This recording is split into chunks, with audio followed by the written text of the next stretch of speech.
मैंने पीछे से इसी के स्प्रे से इसका गला दबा करके और इसको बेहोश कर दिया। उसके बाद इसके साथ सेक्स करने का कोशिश किया और इसका मैंने बाजू और ये सीने का एक पीस भी खाया था।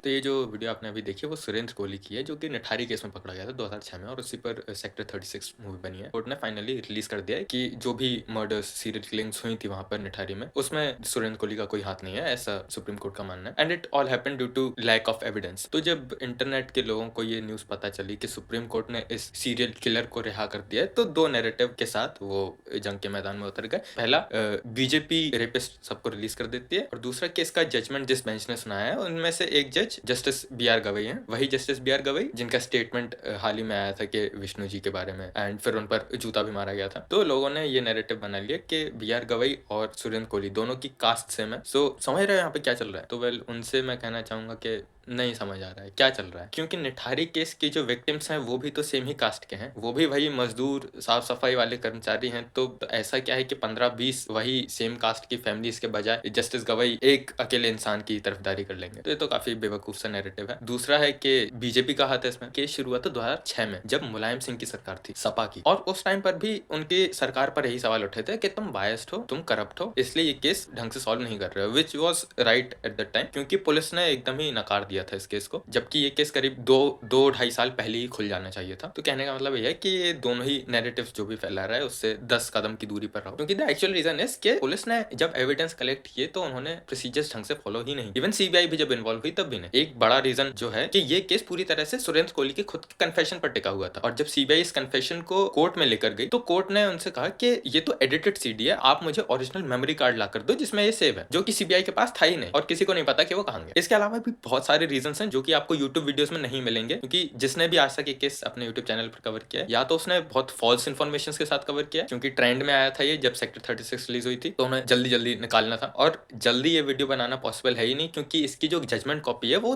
300 साढ़े 300 पेज लंबी है और बहुत कॉम्प्लेक्स भी है। तो जो अच्छे चैनल से उन्होंने इसे ज्यादा डेप्थ में कवर किया भी नहीं। आई ट्राइड डूइंग सो, एक वीडियो है मेरा, इनफैक्ट 3 वीडियोस हैं, पर if you just want an overview, जो लास्ट वीडियो है सीरीज की, आप उसे देख सकते हैं।